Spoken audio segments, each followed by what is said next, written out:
حامدا للہ تعالی اولا و ثانیا ولعنان الثناء الیہ ثانیا والصلاة والسلام علی افضل الرسل محمد وآلہ وسلیا محمد وآلہ وسلیا فی غلبۃ الصلوات مجلیا ومسلیا اما بعد فاعوذ باللہ من الشیطان الرجیم بسم اللہ الرحمن الرحیم محمد رسول اللہ والذین معه اشداء علی الکفار رحماء بینہم قال النبی صلی اللہ علیہ وسلم اصحابی کالنجوم فبأیہم اقتدیتم اہتدیتم او کما قال صدق اللہ وصدق رسولہ النبی الکریم. درود پاک پڑھیں.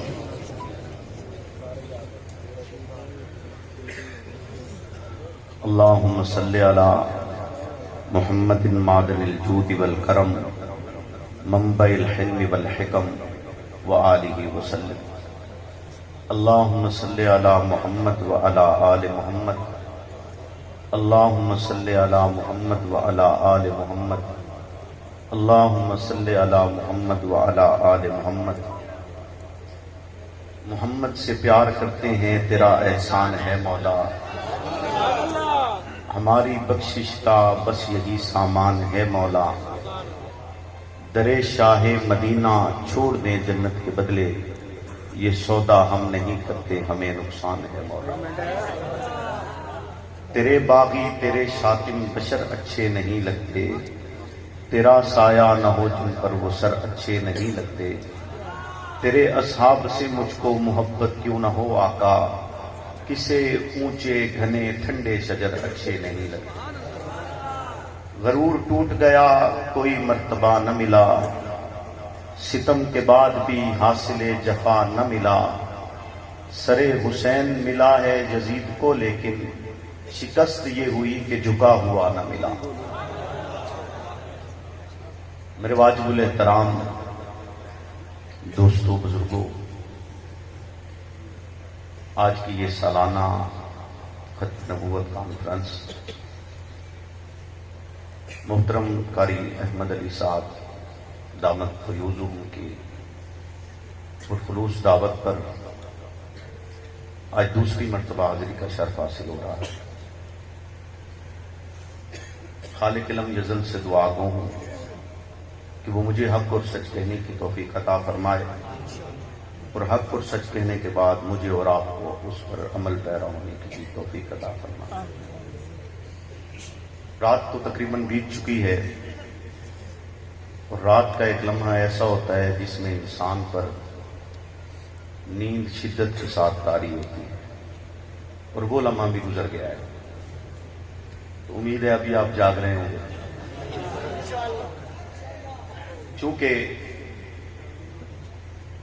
جس گفتگو کا میں نے آغاز کرنا ہے آپ میرے مزاج سے پہلے بھی واقف ہیں، کیونکہ پہلے بھی آپ کے ہاں آ چکا ہوں اور غالباً مجھے یاد ہے کہ ختم نبوت کے حوالہ سے جو میں نے پچھلی گفتگو یہاں کی تھی وہ دعویٰ اور دلیل پر مبنی تھی. شاید آپ حضرات کو یاد ہوگا. صاحب آپ کو ایسے ہی تھا نا؟ ایسے ہی. ہر صدیق ہر مصدق کے لیے ایک صدیق ہوتا ہے، اس عنوان سے میں نے یہاں گفتگو کی تھی. آج تھوڑا گفتگو تھوڑی سی مختلف ہے. اگر آپ کی توجہ مکمل ہوگی، صرف آغاز آپ نے توجہ سے سننا ہے. آغاز کے بعد اگلی گفتگو انشاءاللہ العزیز مجھے بڑی امید ہے کہ وہ آپ کو آغاز کی وجہ سے بہتر انداز سے محسوس ہو. اللہ نے انسان کو کچھ چیزیں عطا کی، کچھ نعمتیں دی ہیں اور ان کا کچھ استعمال ہے. نعمتیں اس کی بے شمار ہیں، لیکن 3 نعمتیں ایسی ہیں جن کو ہم مسلسل استعمال کرتے ہیں. 2 اس وقت بھی استعمال ہو رہی ہیں. ایک زبان استعمال ہو رہی ہے، کان استعمال ہو رہے ہیں. کان، زبان اور آنکھ، یہ 3 ایسی چیزیں ہیں جن کے استعمال کرنے کو ہر شخص کے لیے وہ ضروری ہے اور ہر شخص اس کو استعمال کرتا ہے. اللہ کی نعمتیں.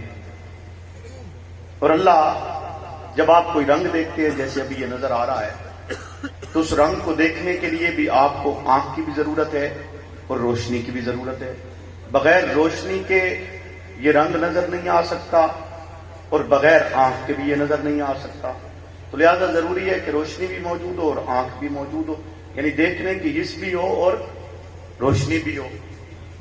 تو اس کو دوسرے معنی میں اگر لیں کہ آنکھ سے آپ دیکھیں بھی، یعنی دنیاوی اعتبار سے بھی دیکھیں اور عقل و شعور کو بھی استعمال کریں، تو اسلام کو سمجھنے کے لیے، اسلام کے راستے پر چلنے کے لیے ان دونوں چیزوں کا ہونا بہت ضروری ہے کہ آپ عقل بھی استعمال کریں اور باقی چیزوں کو دیکھیں بھی سے، کہ یہ نہ ہو کہ کسی کی اندھی تقلید میں آپ مستقل چلتے جا رہے ہیں اور آپ یہ نہ دیکھیں کہ اس کا عقلی تقاضا کیا ہے. اگرچہ دین عقل کے تابع نہیں ہے. حضرت علی رضی اللہ تعالیٰ عنہ کا فرمان ہے، بلکہ میں یہاں کہوں گا حضرت علی کا نام آیا کہ کر کے تجھے میں یاد علی، رکھتا ہوں دلشاد علی، خلد کی جو سردار بنی تیری ہے اولاد علی، ہم زلف عثمان ہے تو عمر تیرا داماد علی، حق تیرا کردار عمل، سچ تیرا ارشاد علی، دشمن تیرے مرد آباد تو ہے زندہ باد.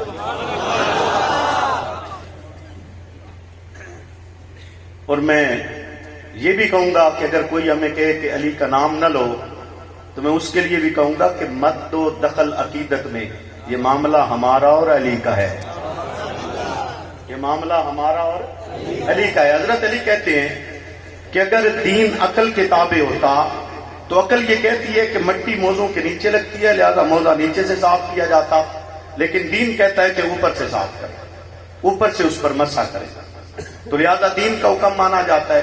غرض بات کرنے کا مقصد یہ ہے کہ دین عقل کے تابع نہیں ہے لیکن خلاف عقل بھی نہیں ہے. تو عقل کا استعمال بھی ضروری ہے. اللہ ایسے لوگوں کو پسند نہیں کرتا جو گونگے ہوں، جو بہرے ہوں، جو اندھے ہوں.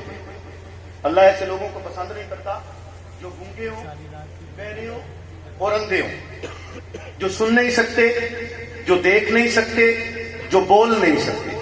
اللہ ان لوگوں کو پسند نہیں کرتا. اس کے لیے قرآن میں حکم بھی ہے، سم بکم عمی، کہ ان کو اندھا کر دیا گیا ہے، ان کو بہرا کر دیا گیا ہے، ان کو گونگا کر دیا گیا ہے. یہ نہیں سمجھیں گے، آپ جتنا مرضی سمجھا لیں، ان کے دلوں پر مہر لگا دی گئی ہے، یہ اندھے گونگے اور بہرے ہیں. یعنی اس کا مطلب یہ ہے کہ ایسی مثال اللہ دے رہا ہے ان لوگوں کے لیے جن کے دلوں پر مہر ہے. ان کے لیے اللہ کہتا ہے یہ اندھے ہیں، گونگے ہیں، بہرے ہیں. تو اس کا مطلب یہ ہے کہ ایسے لوگوں کو اللہ پسند نہیں کرتا.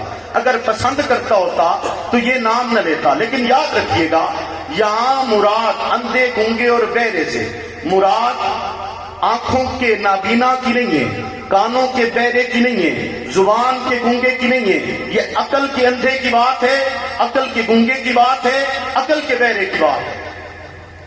سمجھ آ رہی ہے؟ عقل کے اندھے کی بات ہے، عقل کے گونگے کی بات ہے، عقل کے بہرے کی بات ہے کہ جو شخص شعور استعمال نہیں کرتا ہے، عقل استعمال نہیں کرتا ہے اور بغیر عقل کے کسی ایک چیز پر چلتا چلا جاتا ہے اور پھر یہ کہتا ہے کہ میں کسی دھوکے میں رہ گیا ہوں، تو ایسا نہیں ہو سکتا. دین کا لازمی جزو یہ ہے کہ آپ نے عقل کو استعمال کرنا ہے، اور عقل کو استعمال کرتے ہوئے، زبان کو استعمال کرتے ہوئے، کانوں کو استعمال کرتے ہوئے. زبان کے استعمال کا مقصد کیا ہے کہ کیا اسے لا یعنی باتوں میں استعمال کیا جائے، یا زبان کے استعمال کا مطلب یہ ہے کہ جابر حکمران کے سامنے کلمہ حق کہا جائے.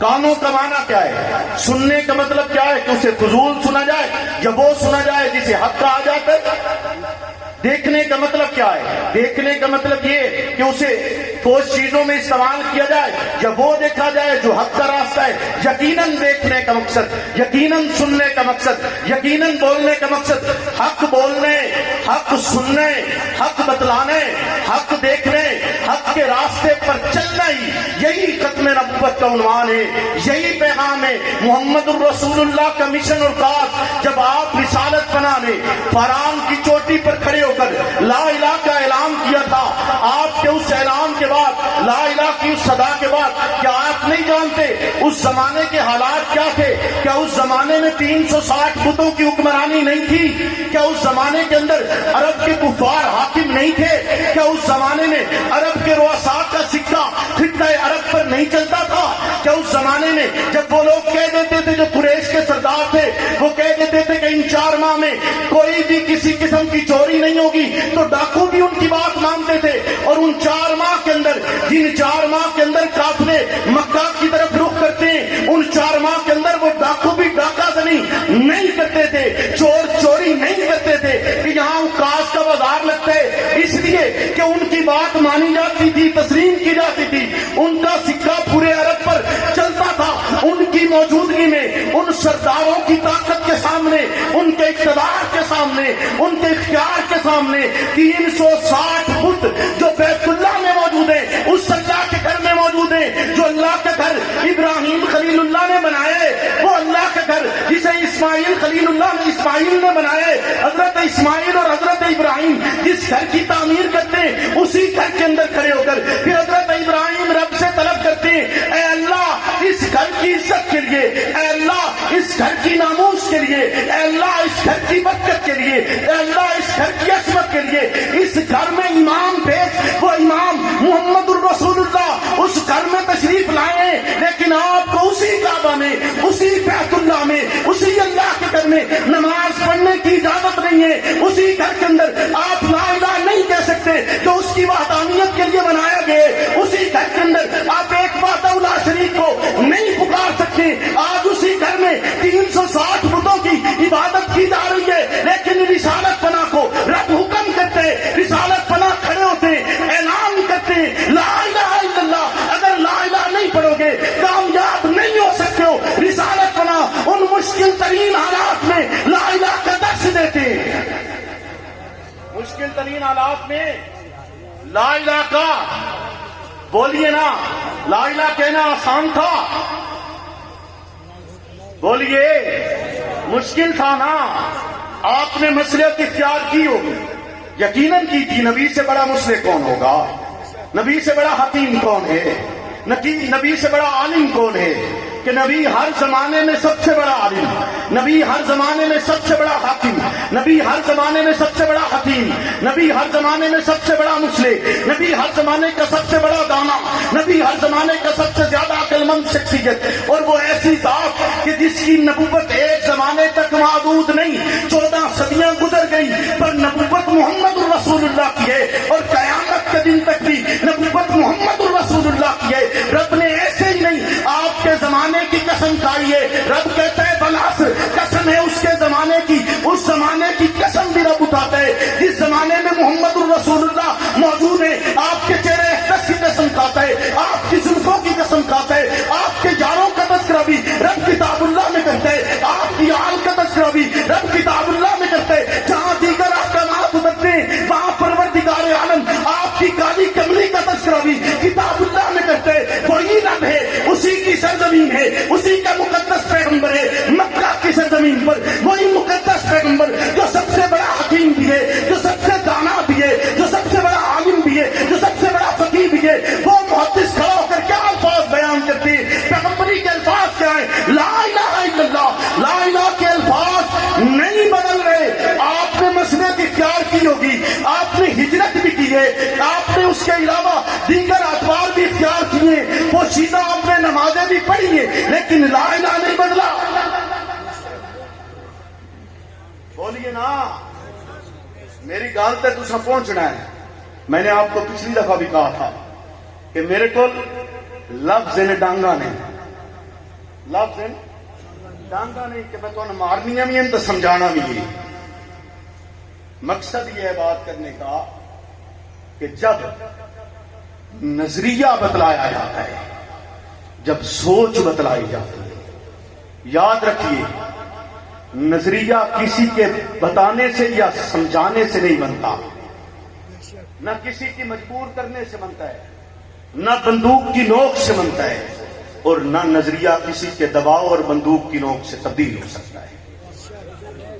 بولیے نا، تبدیل ہو سکتا ہے؟ اگر تبدیل ہو سکتا تو وہ بڑے بڑے رؤساء تھے، پیغمبر نے نظریہ تو نہیں بدلا۔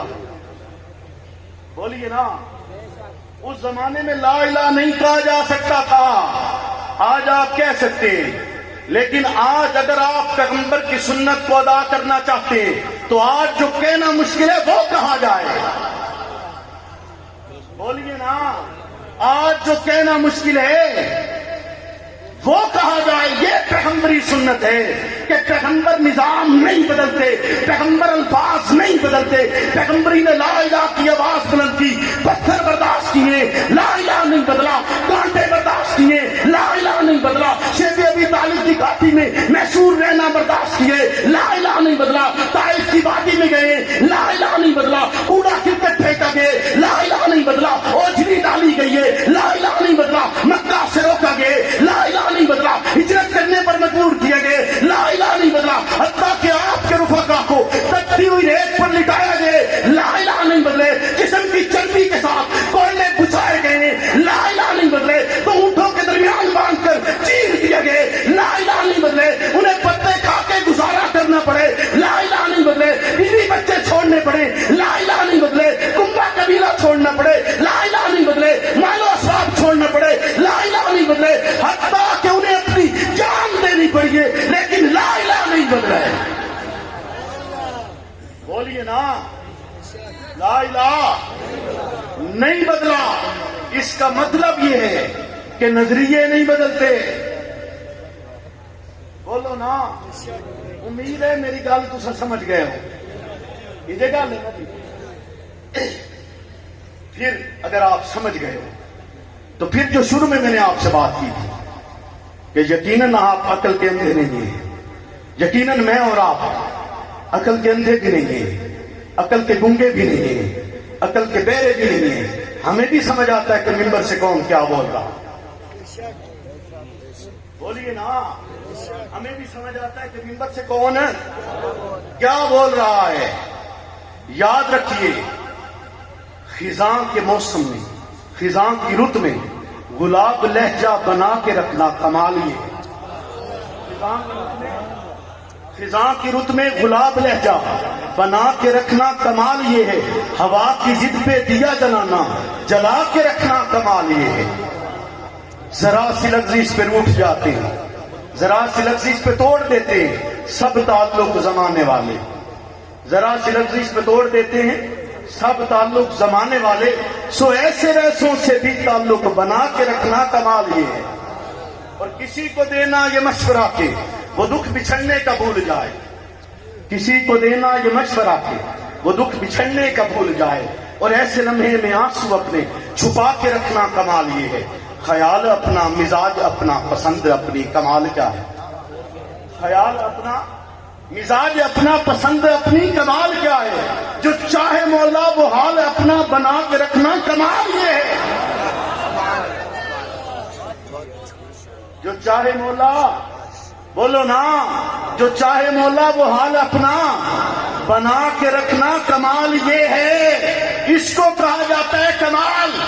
یہ کمال نہیں ہے کہ مزاج کسی کا ہو، پسند کسی کی ہو، خیال کسی کا ہو، مرضی کسی کی ہو، طاقت کسی کی ہو، اقتدار کسی کا ہو، قوت کسی کی ہو، نہیں۔ جب پیغمبر کو مانتے ہیں پھر ان کا مزاج بھی پیغمبری، پھر ان کا انداز بھی پیغمبری، پھر ان کا خیال بھی پیغمبری، پھر وہ خاص تبدیل نہیں کرتے، پھر وہ خاص تبدیل ہے، پھر وہ نظریہ تبدیل ہے، سوچ تبدیل ہو ہی نہیں سکتی، ممکن ہی نہیں ہے۔ جب کسی کے دباؤ میں بنی نہیں تھی تو کسی کے روکنے سے رکے گی کیسے؟ بولو نا، جب کسی کے بنانے سے بنی نہیں تو کسی کے روکنے سے کیوں؟ ہم نے تو سیکھا ہی یہی ہے کہ ایمان لانا، ایمان یہ والا جو میں اور آپ لاتے ہیں، یہ ایمان رب کی بارگاہ میں قبول نہیں ہے۔ بولو نا، یہ ایمان رب کی بارگاہ میں جو متقی ہے، پرہیزگار ہے، آپ کے نزدیک وہ تو ایمان والا ہے نا؟ بولیے ذرا ایک دفعہ بول دیجیے، وہ ایمان والا ہے نا؟ ہاتھ کھڑا کر کے بتائیں، جو متقی ہے وہ تو ایمان والا ہے نا؟ بھئی متقی کو ہم سمجھتے ہیں کہ ہمارے شعبے کا سب سے بڑا ولی، ہمارے شعبے کا سب سے بڑا ولی، بزرگ، ماشاءاللہ وہ متقی، اس کے لیے رب کا قرآن کہتا ہے کہ ذالک الکتاب لا ریب فیہ ھدی للمتقین، یہ متقین کے لیے ہدایت ہے۔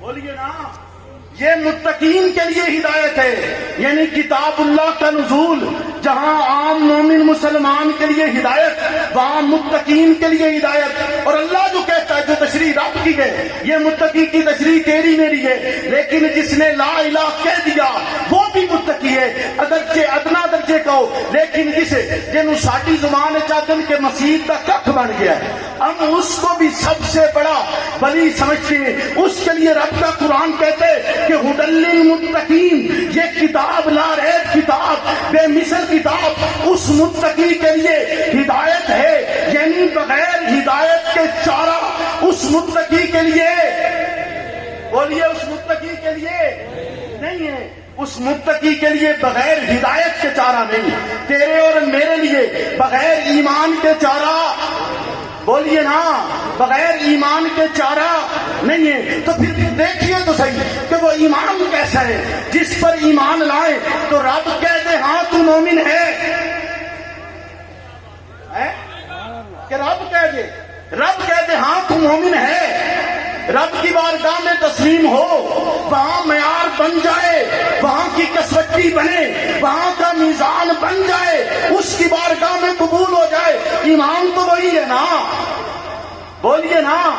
ہم کہتے رہے کہ اللہ آپ نے کہا یا ایھا الذین آمنوا اقیموا الصلاۃ، ہم نے نماز پڑھی ہے نا، ہم نے روزے رکھے ہیں نا، ہم نے حج کیا ہے نا، ہم نے تمام احکامات دین پورے تو کیے، پھر کیسے مومن بنیں گے؟ اللہ کہتا ہے نہیں، صرف نماز پڑھنے سے نہیں، صرف روزہ رکھنے سے نہیں، صرف حج کرنے سے نہیں، تم متقی تو بنتے، لیکن ہدایت تجھے بھی چاہیے۔ کیوں جی؟ ہدایت تجھے بھی۔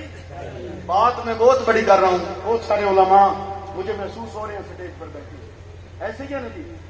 حضرت ذرا توجہ کیجیے گا، میں بات ایسی کر رہا ہوں، ہو سکتا ہے آپ کو ابھی میری بات سے اختلاف ہو، لیکن آگے چل کر نہیں ہوگا، آگے چل کر نہیں ہوگا۔ کیوں؟ کیونکہ رب ایمان والے کو ایمان کا راستہ بتا رہا ہے، ہدایت والے کو ہدایت کا راستہ کتاب اللہ میں بتا رہا ہے، کتاب اللہ میں بتا رہا ہے۔ کیسے؟ رب کہتے ہیں سب کچھ کرنے کے بعد نماز پڑھ لی، روزہ رکھا، حج کیا، زکوٰۃ ادا کی، لا الہ الا اللہ بھی پڑھا، محمد رسول اللہ کی ختم نبوت پر یقین بھی رکھ لیا، رب پھر کہتا ہے آمنو، ایمان لا، آمنو، ایمان لا۔ کیسا ایمان؟ آمنو بمثل ما آمنتم به فقد اہتدوا، ہدایت پا جائے گا، ہدایت ہے۔ متقی کو درس ہدایت پانی ہے، ایمان والے کو حکم ہے ایمان لانے، تو کیا کر؟ ایمان لا، ویسا جیسا ابو بکر لائے، ایمان لا جیسا عمر لائے، ایمان لا جیسا عثمان لائے، ایمان لا جیسا علی لائے، ایمان لا جیسا طلحہ لائے، ایمان لا جیسا زبیر لائے، ایمان لا جیسا عبداللہ ابن مسعود لائے، ایمان لا جیسا عبدالرحمن بن عوف لائے، ایمان لا جیسا عبداللہ ابن زبیر لائے، ایمان لا جیسا حضرت زبیر لائے، ایمان لا جیسا حضرت ابو عبیدہ لائے، ایمان لا جیسا خالد بن ولید لائے، ایمان لا جیسا ابو سفیان لائے، ایمان لا جیسا یزید بن ابو سفیان لائے، ایمان لا جیسا امیر معاویہ بن ابی سفیان لائے، ایمان لا جیسا بلال ایمان لائے، ایمان لا جیسا خبیب ایمان لائے، ایمان لا جیسا جاسر ایمان لائے، ایمان لا جیسا عمار ایمان لائے، ایمان لا جیسا رقیہ ایمان لائیے، ایمان لا جیسا ام کلثوم ایمان لائیے، ایمان لا جیسا فاطمہ الزہرا لائیے، ایمان لا جیسا امی عائشہ ایمان لائیے۔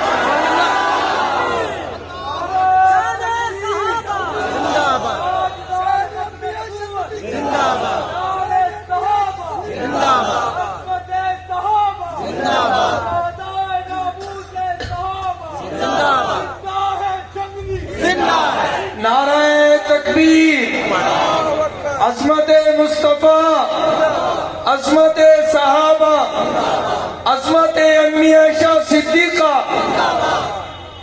جب صحابہ کو معیار سمجھا جاتا ہے، جیسے رب نے بنا چھوڑے آمنو بمثل ما آمنتم به فقد اہتدوا کہہ کر، کہ جیسے رب نے ان کو معیار بنائے، جب صحابہ کو ایمان کا معیار بنایا جاتا ہے تو پھر ابو حنیفہ کی طرح جنازہ جیل سے نکلتا ہے، پھر احمد بن حنبل کی طرح